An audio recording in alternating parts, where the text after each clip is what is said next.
How's it going, everyone? Welcome back to that Millwall Podcast. I hope you're doing well. My name's Omer. Joining me, as always, is Mr. Micky Simpson. Hello, pal. You right? Yes, mate. I'm all good. A bit delicate from yesterday, but all good. Yeah, I think if Not people as can see delicate as you, but I'm all right. the joys of putting on my face on camera, I feel really delicate today. I am definitely hungover, but mate, we all won 2-1 yesterday at home to Blackpool. Our first win of the season. Great win, mate. And I think obviously we'll talk about it in the show today, but just relief to get over the line, isn't it, mate? I think we needed that. And obviously for us, hopefully we can give us a chance to kick on now, really. Yeah, fingers crossed we can. We're going to the international break now with a bit of positivity and hopefully kick on. But yeah, I think it's definitely papered over the cracks. There are some issues, but again, we'll address those when we get into the show. So hit the button. We'll go into part one now then.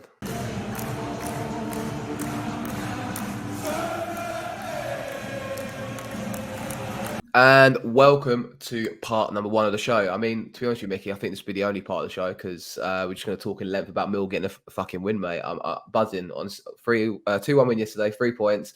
I'm stumbling my words. Everyone's happy, right? Everyone's happy. If you want to see the happiness on Omar's face, go on the YouTube channel and see the video what we posted yesterday. It is a bit roughly put together because we were at the ground and we done the edit on foot after plenty of beers. So we do apologise on that. But look, we thought you wanted it straight out, so we put it straight out. But you can see there's a few extra bits in there. There's the free kick in there from Coblow Lane angle, and there's the bit at the end. So there's a bit of crowd in there. And also you get to see Omar screaming and cheering and everything else. So yeah, it was a good day. It was an interesting day, and it had everything what football should have. It had the atmosphere, the annoyance, the disappointment, the pissed off, the fuck ups. Changes which should have been made at 30, 35 minutes weren't made till fucking 50, 60 minutes. It was just, it's the Millwall we love. And we go watch week in, week out. It is what it is. Yeah, mate. I mean, obviously, let's talk about it. In the team news, obviously, Matt Smith was in. He went for more of a kind of 3-man up top. What we wanted, didn't he? Yeah. We wanted a Fabian Smith up front. He's put him in. But then he starts playing lob balls. Well, that's obviously because you got Smith up there as a target man, haven't you? But obviously he went with Smith and Jed and Afobe up front, kind of Afobe picking up on the left-hand side, Jed on the right, Smith up front. Midfield was obviously Keith and Belden and Saville. Mitchell was playing right wing back with Malone left wing back. Ballard, Wallace and Cooper at the back with Bielkowski in goal. Mate, I mean, obviously the red card comes early. It was Connolly sent off for Blackpool. And I think it was kind of the worst nightmare for us in a sense, because obviously they just knew they had to kind of, defend, gut the backs against the wall. But also the pressure's on us in that way, kind of to get the result, I felt like. And yeah, first half was a bit of a kind of a dead rubber, really. Weren't much to it, was there? No.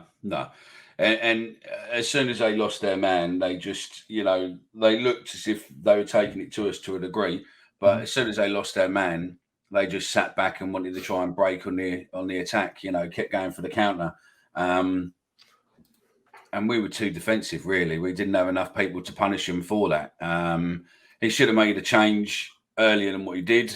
But, hindsight's a wonderful thing. And also, it's all right, us armchair critics sitting here going, well, he should have done this, should have done that. We don't know what the players can and can't do. We don't know, how fit the players are, whether or not they got the legs for, 60, 70 minutes changing them early.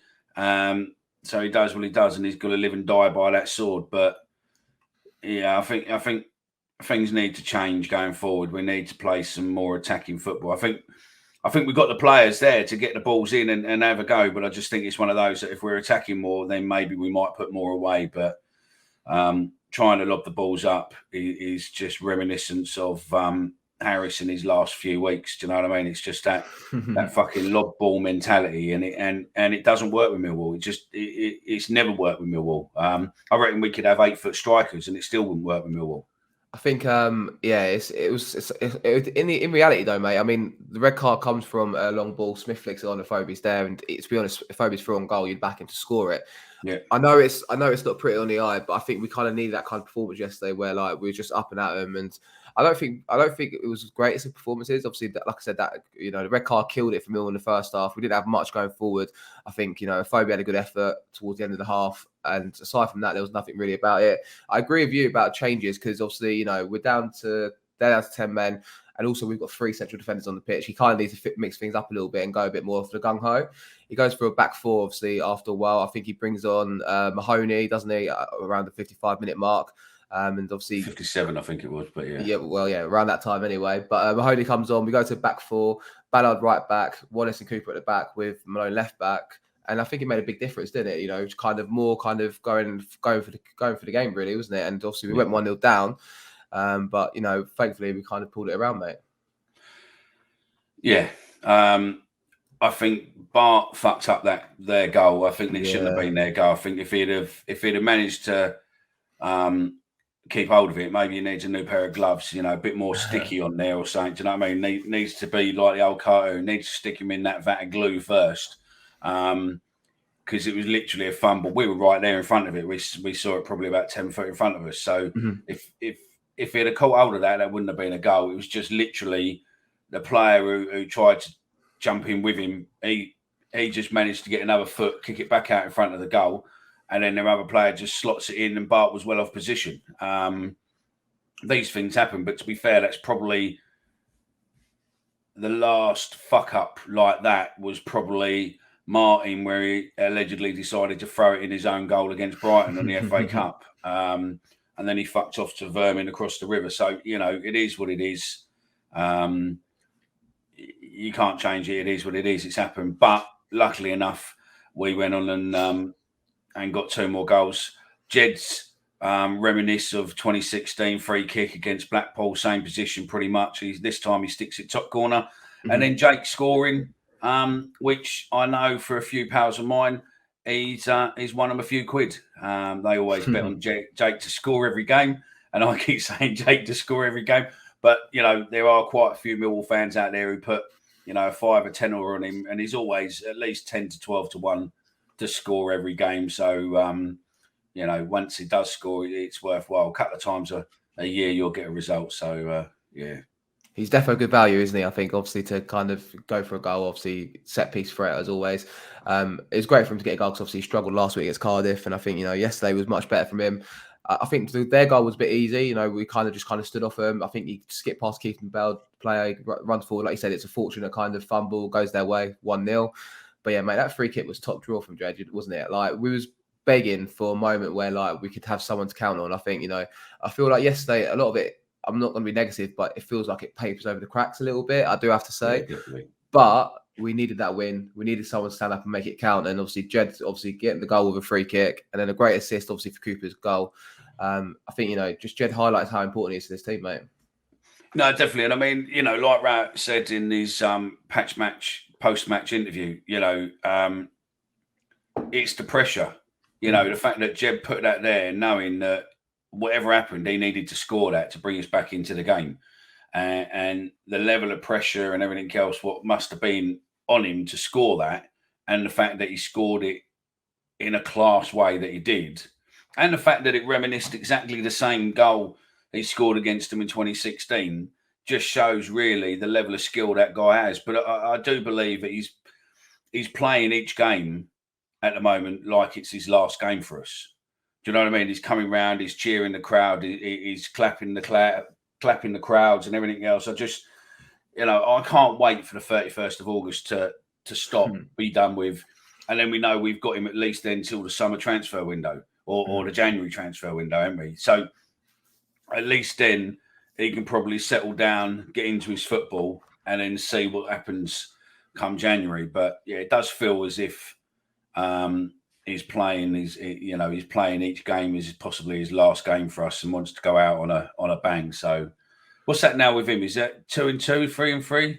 It's 3 goals in 5 games this season. So whatever it is, so 3 goals in 5 games or whatever it is, isn't it? So obviously goal against QPR, goal against Blackburn, and now goal yesterday and an assist. Obviously, quickly trying to get towards these numbers of last season. If anything, if he keeps this up, mate, you're right. I don't think he plays like it's his last game, but I do think like he is showing he's worth for the cause, though. Do you know what I mean? Like, it's not just a case of, he doesn't want to be here, he's not putting the effort in. He's 100% just honouring his contract to the minimum, isn't Oh, he? absolutely. He's honourable like that. Yeah, definitely. He's playing his contract and he's playing his football as best as he can. But you just see that, the way he goes round afterwards and his passion and his enthusiasm for us. I mean, when he come right up to us, didn't he? Right up to the wall next to where we were sitting. And you could just see the passion in him. You know what I mean? Little Sam Burrows, it was chasing him with obviously doing the match content stuff for the club, was right behind him and then chasing him around the ground. But look, you again, you'll see him come up. It's on the match vlog. What Kai did for yesterday's game, and then both of us make a guest appearance at the end of match part of that clip. So yeah, if you want to have a look at that and you're listening to on a podcast, you can see our gorgeous faces. We are on the YouTube channel too. So get on there and make sure you subscribe and tick the bell. I think that's what they say, innit? That's it, mate. I think I'm just looking back at the game and thinking about it now. Like, there wasn't many standouts yesterday, mate. Like I said, don't want to be negative, but I do feel like we needed that win, if that makes sense. Like, I feel like if we could take the amount of confidence we can hopefully take from that, like we were saying earlier, and like Rout was saying, the pressure as well. Hopefully we can take that kind of confidence into the next game.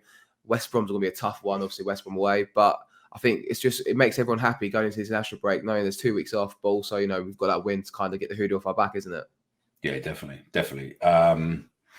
It's a nice relief going into that 2 week break, knowing that you've had the win. But again, it must be a piss of thinking we should have really. I mean, this was potentially an easy game to seal up. But I agree with that. I think we played better against Blackburn than we did against Blackpool, and Blackpool had 10 men. But history proves itself. We are fucking dog shit at playing against teams with 10 men. Yeah, well, at least we got the win, though, I suppose, isn't it? I think, I'm thinking back, like Saville, I thought he was all right yesterday, wasn't he? I thought we had a good game, but you didn't like him there? I just think I think potentially there's rumour that he had COVID, and I think that he's a few weeks behind the rest of the players on fitness. He doesn't look the player who he used to be. He doesn't seem to be able to get the ball and run with it that well. He just doesn't seem to be fit, and I put that down to. I'm not going to say that his skill levels have dropped, because I don't think they have. I would honestly say more so probably something around fitness that is a couple of weeks behind, and hopefully this international would have helped him. But I think he's potentially been called up for Northern Ireland anyway, isn't he? So yeah, he is. Maybe some more intensive national training, and if he gets some minutes there, then maybe that will make him a little bit better and bring him up to level. But he's definitely a shell of the player we had with him before. But hopefully it's just a glip, and maybe it's because of COVID and it's hit him and he's not necessarily right back there on fitness yet. But, it'll only get better through the season. I thought we had a better game, though. I know what you're saying. Like, he's not obviously up to speed. I can kind of go that a little bit. But I thought, it was more from him there that you can kind of see, like, he is fitting into what we're doing. I think he enjoyed playing in the midfield too as well, and kind of having more share in the middle instead of kind of like venturing left and right. He had kind of had, the whole midfield to kind of reign with Keith and Beld. Obviously, being down to 10 men helped him to have a better game, I suppose, because, we've got more of the ball and we're looking after it. But is he better? Is he better on the side, though? Maybe. He have 3 options on the side, because yesterday, the biggest problem we had yesterday, we kept running the balls out the wing and not through the centre. Mm-hmm. When they were more open in the centre. We could have probably got more balls through the centre and up than we could on the wings, but we just kept going on the wing. And we weren't, we had plenty of players open on one side, and we choose the opposite side to run the ball up. Yeah, that's true. I think, but I know what you're saying. I think it also, like, he is a useful player to have in the middle with Keith and Beld, though. I think Keith and Beld obviously just loves to tackle, doesn't he? And I think. Yeah, he don't have the legs, does he? He has the legs to take. So he needs someone next to him to run with it.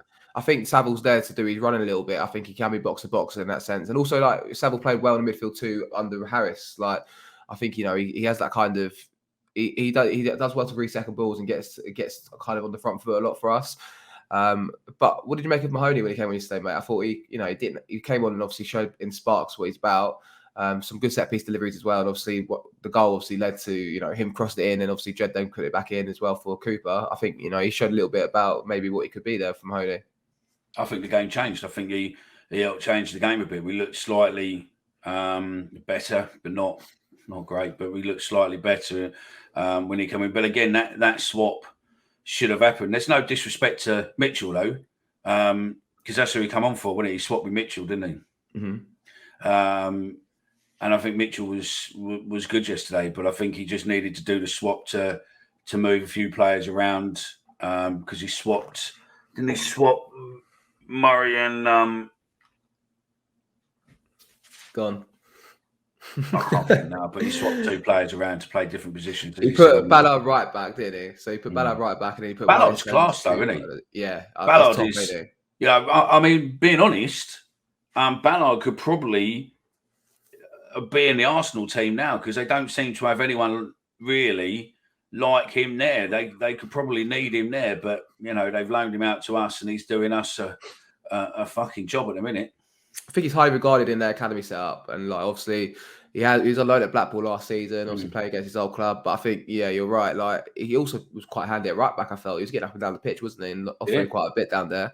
I think Mitchell was just a kind of sacrificial lamb. I think in a sense where he just got booked. I think he was like, well, we need to go for the game now. We've just gone 1-0 down. I think he hooked him for that kind of reason. I think it wasn't necessarily to do with his performance. No, I agree with you. I thought he was all right down the right side, although he can probably get more game time there in the next few weeks, mate, if a certain rumour comes true about Marlon Romeo as well. Linked with Portsmouth, isn't he? Hopefully. Well, you told me the other day that he might be going, and Mystic Mickey over there. I was right though, brother, didn't it? So it's I think he needs to go. And I'm not going to elaborate on that, but those who know. I just think there's better players for him, and he doesn't look as if he wants to play for us anymore. I think he needs a fresh challenge, doesn't he? I think he's kind of he's kind of like what Fred did, a bit like Lewis and John, etc., etc. They need something else, and I think he'd do all right at Portsmouth. Well, too. I think the thing is, right, it's obviously it's not going to be a nice ending, unfortunately, if he does go. And obviously, I think the relationship with the fans is kind of a bit up in the air a little bit with Romeo for reasons that we all know about. But broke into the scene in 2016 under Harris, and since then, he was never present in our side at right back. But I think McNamara just kind of put him to the sword a little bit, and I think he's kind of shown what he's about at right back. That I think he can't really rival him. I think they're in that position for me. No, and I think the problem is with Millwall is that if you in any way don't start playing for the team how you're meant to, then the fans will turn on you. And when you do get an opportunity to play in the team after you've lost your position for a while, then that's where you be coming in giving 200%. But unfortunately, both times he's played so far this season, he looks as if he's only given about 25%. And that's never gonna hold with the Millwall royalty, the Millwall faithful, whichever way you want to call them, mate. We're just not going to handle that, and it's time to say thank you for everything you've done, but time to jog on. Off you go. Yeah, it's a bit of a downward trend for him at the minute. I think at the first he broke through, and a couple of years ago, mate, at right back in the Championship, he was class. I could see him getting a move to a decent Championship side above us, for example. But now, going to League One, I think that's probably his level in reality now from the way he's been playing his football. But he's only going on a loan, though, isn't it? It will probably be a loan. I don't think he'll come back, though. I don't think he'll come. I think he's probably got a year left on his contract. So I reckon it'll be a case of, he's 25 years old, and I think probably, he'll move on. He probably will come back to bite us one day. I'll be honest. But it's just they always do, don't they? Yeah, exactly. So, but yeah, moving on from Romeo, obviously, mate. What did you make of the day in general? Though, atmosphere-wise, it was all right yesterday as well, wasn't it? Obviously, it's got to be right at death. It was okay, wasn't it? No, I mean, if we go back to our start of the day, we met down the Blue in a pub, and we went in the pub, and I mean, the pub's all right. It's a bit strange one. They huh? All been done up, hasn't it? Yeah. I mean, so people know we went in the Blue Anchor. The people in there seem to be nice. Not too keen with the old bill bowling around in there as if they fucking got a free ticket to do whatever they want. And, nothing changes in football. The old Bills seem to think they're fucking special. I mean, it's Blackpool, for fuck's sake. They ain't exactly got a nasty firm they're bringing down. They're a family club, yet the old Bills seem to be out claiming all their overtime and being busy cunts as they always are. But what can you change it with? We started in the Blue Anchor. We had a few beers in there, headed up to the ground, had a few more beers around there. And, the atmosphere, the people seem to be, up for it. It seemed to be good. The ground seemed to be all right. It wasn't as busy as what maybe it should have been. But I think a lot of people aren't coming because we're playing a boring sort of football in a minute. And there's lots of other shit going on, which maybe we're tipping into, partly of what's come to light this week. But I just think people are not happy with this boring football. And also, you don't want to pay your money to watch that sort of football, really, do you? You're going to pick and choose what games you go to. I know season ticket holders, you get no choice. You'll go or you won't go because you've already paid up. But a lot of people are paying a day and stuff, and there is an awful lot of that. I think they're pick and choose the games they want. I think away games will be a lot more busier this year. Certain games like Wolves, I could see being quite a big one. Cardiff has always been a tricky one, really, because the traffic's bullshit. It's always a pain in the arse getting to Cardiff. It always takes you fucking missions. But we took 700 there. I could see us probably taking 1,000, maybe more to West Brom. It's normally good away though, West Brom as well. It's normally enjoyable. I've been a couple of times and it's always a good laugh. And you're right away, and we normally pack it out, don't we? Though. Yeah, and I just think I think the day was good after the game and all that. A few more beers, all of this, but no, I just think we won it by luck more than anything. And I know in football you win games by the slightest bit of luck now and then, but I just think that we can't be going through the whole season like that. We've got to actually change what we're doing and play slightly better. I still think we need some new players. I think we'll get rid of one more, right? Yeah, if we can get rid of Romeo, get rid of Bod, maybe get rid of Thompson, and then bring in a creative midfielder and possibly a striker. Even though this week he was saying that he was looking for another defender. But I think if we can do that, then I think we're possibly on the right level. Yeah, I think we're a couple of players short. I agree with you. I think also if we move Romeo on, like you're saying, maybe I can free up some wages to bring someone else in. Do you think we'll replace him at right back, or do you think maybe Mitchell will be like the second option there, or I don't know? Is his tack going to be? Maybe get a right back in, or I think Danny Mack and Mitchell will take that position, or possibly move a couple of others what can possibly cope with it. But I don't think we replace it. I think we need saying that he probably might do, but I think we need an attacking creative midfielder and a proven goal scorer. But then again, Afobe is a proven goal scorer to a degree if he's given the ball or he can get it up there to score. I don't know, mate. It's one of them, innit? It's the Millwall of all, innit? I mean, I don't think we should judge it. Same as, I've had talks with other bods I know are Arsenal saying, look, I don't think you should be judging your team yet until they're probably 10, 12 games in. Saying that, I did look at the Premiership. I was looking at the table today for Millwall and did have a look at the Premiership. And fuck me, I couldn't believe it. Arsenal sitting bottom of the league and scumbags across the river are fucking sitting top of the league. And you just think, fucking hell. I'd never have thought in my lifetime I would see, that. But you know what? I am more than happy for Arsenal to carry on playing the shit football they are and they to come down because, one, they've never been relegated, and two, getting Arsenal at the Den would be fucking superb. And having them in the Championship for a season or two would be absolutely superb. And I think it would just send poor old Robbie on AFTV into fucking meltdown. I don't think it'd ever happen, but you never know. No, Champion that, but it's I think they were. I it last year when West Ham were in the same position this sort of time, and it never fucking happened. So, but obviously after 5 games now, mate, we are 17th place. I know you're saying about the league table; it's hard to read into it until 10, 12 games, like I always say as well. But it's not been the best of starts. So we would kind of conclude on it, is it? I think 5 games in, if you said to me that we'd have had only 1 win, I probably would have thought we'd at least have a couple. And yeah, we've been competitive in the games. Obviously, Cardiff was unfortunate, and I think that was kind of an exception. Fulham were a class above us. But as a whole, I think Wright's got to look back on that and think, right, things have got to change, ain't they, going into the next few games after the international break, right?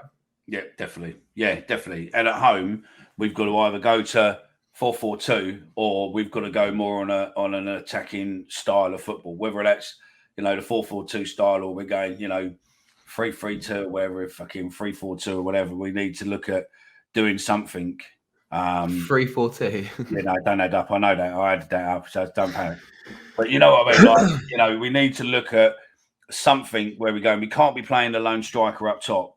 We've got to be playing two up there with possibly Savile or someone sitting just behind the two strikers to give them the extra ammunition if they need it, and start running at teams. Because at the moment, us sitting back is just allowing people to come on. Look at Blackpool yesterday, mate. Do you know what I mean? They had 10 men and they were sitting there as comfortable as fucking sitting in the garden drinking tea, mate. They would just kept coming to us and going. It's luckily enough that they didn't have the skill possibly on the counter attack to come right up, but they only needed to get one of those balls over and we'd have been fucked. We don't have the ability, bless you, by the way, we don't have the ability to break the teams down. That's the problem. Like, I think we've got the players as well, though. It's just obviously the style of play that we've got is, is get it to the Jed basically and see what he can do with it. And without him, I'd hate to think where we'd be right now this season. It's wouldn't it? On Kai's match vlog, we really need 11 or at least 10 Jed Wallaces to basically give the team that fight and passion what it needs. And I think Ray sat there in the week, didn't even lose it then, and said he told Morris and he told Murray and Jed that he's just going to go sign someone else called Wallace. As long as it ain't Greg Wallace, then we'll be all right. Greg Wallace, he's a Mill fan, ain't he? He is, yeah. I think he is. He is. He's a big Millwall fan, yeah. He's got a lion toe on his That's stomach. it, yeah. But actually, I think, as I said, mate, it is kind of paper over the cracks yesterday, I feel like. And the 5 games in, the jury's out, I think, a little bit on the manager. Rightly or wrongly, it is the case. And I think it's going to be a tough, obviously, West Brom's going to be a tough game coming up. And, they're flying at the top of the league. I think they've won 4, drawn 1. A bit like Fulham, I think they're kind of just a step above us a little bit there. And we just got to be competitive in them games, I think. And like the style of play we have in games like against Blackpool, it will probably suit us against West Brom. We just got to compete and stay in the game. But especially games like Blackpool at home when they're down to 10 men, we just need to have a different tact or different something to go for. Because without Jed's free kick yesterday, we probably wouldn't have scored, I don't think. And I know obviously we got the goal towards the end, but I think we could have been playing for a couple of hours in open play and we'd never score a goal, I don't think. And that's the problem. And I think it's just got to be addressed, hasn't it, mate? You're on mute, by the way. Yeah, and I think you're right. I think that's we'll ignore that bit. I think you're right, and I think that's the problem we've got is that we have got people who can score because they've proven they can score, but sometimes it needs to be handed to them on a plate. On that, I'm not taking it away from Jed. That was a class free kick. That was, as good as anyone. And it was quite weird because we were talking about free kicks yesterday as well, weren't we? With Roberto Carlos, one what seemed to have been doing the rounds this week, with the proper bend and the twirl. And again, he managed to get that up and down and curled in on quite a short angle. And the way that these teams defend these free kicks now, he got a stroke of luck there. He's a real talisman, isn't he? I think he's dead ball delivery. Like I think he's gotten so much better. They showed the goal against Blackpool like 5 years ago, whatever it was. Yeah. Wasn't the greatest of free kicks, but you compare it to his free kicks now, mate. He's different gravy with them, ain't he? And I think I even called it yesterday to you that he's going to score the goal there, didn't I? I was like, it's going to be 1-1 here. But then again, I'll say every time he's got a free kick. So, like, if you keep saying... Yeah, you were. Yeah, you were fucking shut up. Do you know what I mean? He's going to score this, going to score this, going to score this, going to score this. Yeah, and it goes. See? Yeah, no, it went in. It's just a shame that you don't know football that well. You pretend you do on these shows. But if you look at a News at Den Prediction League, I am quite a few positions above Omar. And it's a sore subject for Omar. So if you want to go on the News at Den website, obviously we're sponsoring a prize there for second place, but it looks fairly safe that Omar won't be winning that for any love nor money. It's a long season, mate. All right, it's a long season. It is a long season. At the moment, mate, I'm above you. So that gives me the right to say, you're losing in a minute, mate. Yeah, I am, pal. And the fact is, thank fuck Kai ain't here today. He's got other things. He's busy. That he's beating fucking both of us. I know. He's like top 10, ain't he? He's flying at the top up there. So, hey, good fun, though. It's always like, like I said, we're enjoying doing that sort of stuff anyway. And I hope people enjoy watching the content too. So, yeah. It's all fun, isn't it? It's all fun. I think we've got difficult games ahead now. I think it's starting to move into some big games we've got coming up. West Brom is definitely going to be a non-easy game. And hopefully we take enough people out there to become the 12th man. And hopefully we just play some proper football. Well, we are capable of playing. It's as if Rarick just doesn't trust the team enough. But as I said, it could be that he knows the team a lot better than us. And the problem being is that a lot of the team isn't fully fit yet. Possibly because there was, there seems to be going through all teams at the minute, COVID outbreaks and everything else. And also we don't know what the long-term effects of once you've had COVID for a professional athlete, which none of us are. But I just, I think there's a lot of stuff there. But at the moment, the football is fairly boring to watch. It's not the normal standard what we expect as Millwall fans, and hopefully it will change soon for the better. And then we start moving up the league. But I've not thrown my cards in yet and going, oh fucking hell, we're in a relegate or fucking hell, right out. I think it is what it is. In the last 2 seasons we made late moves, so we'll have a go for that. I think, we just need to get a bit of momentum going. Hopefully, it's a shame we got this win then, and obviously we've got a break now. But I think also at the same time, we needed the break to kind of work on things at the training ground. Only 3 players were on international duty. So hopefully, some time off, then obviously we can get into it and hopefully we can crack on, mate. So I think I've run my course, mate. I'll tell you what, I'm hungover. I'm glad I've done this show today, but I've run my course here, I think. I think we'll end part 1 here. We'll come back part 2. I've got a couple of points to make on part 2, just briefly, and then we'll seal it. So look, join us back after this. We'll see you in a bit.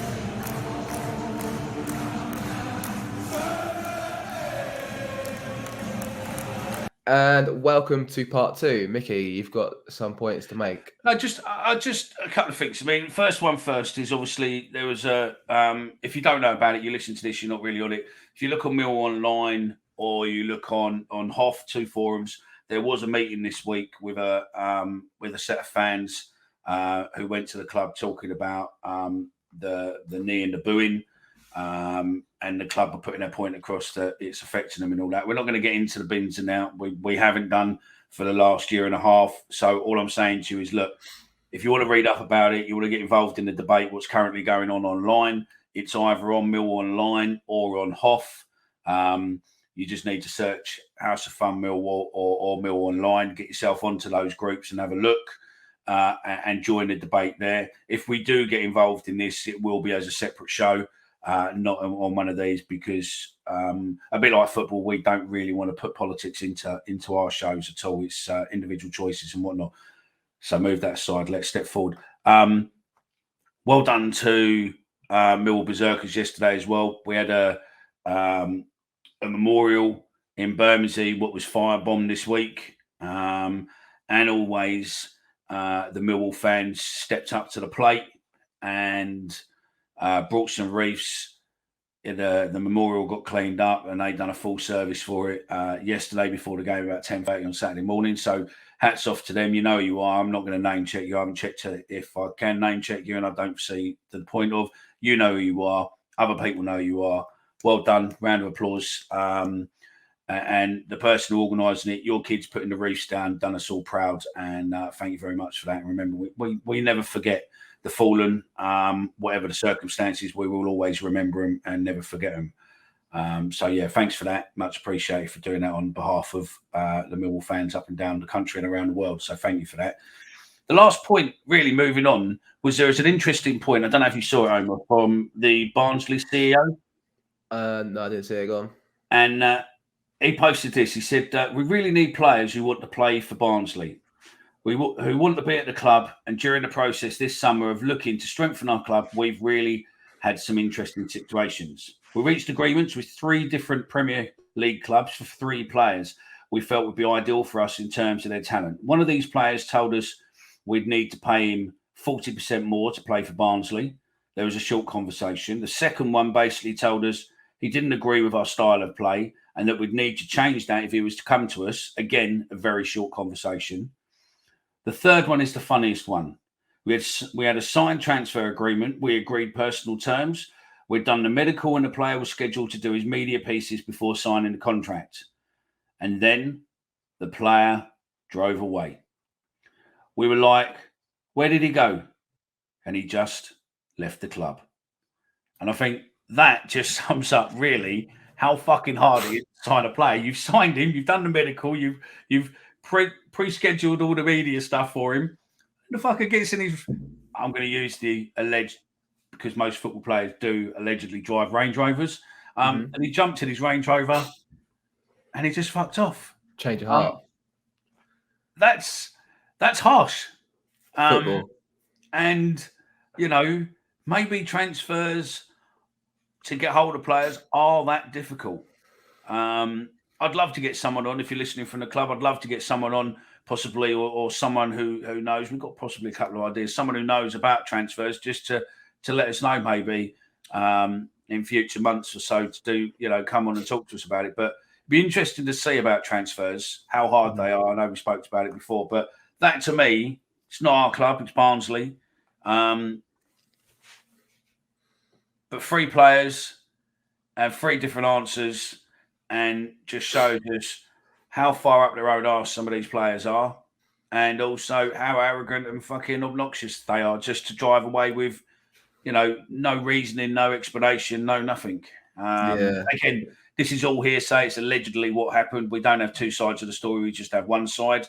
But I just thought it was an interesting point maybe to end the show on and just say sometimes we might not know the full story on what goes on, but hey-ho, it is what it is. So check out the website, follow us on social, get in touch, leave a comment if you're watching on YouTube, leave a comment on your podcast provider if you're listening to this on your podcasts.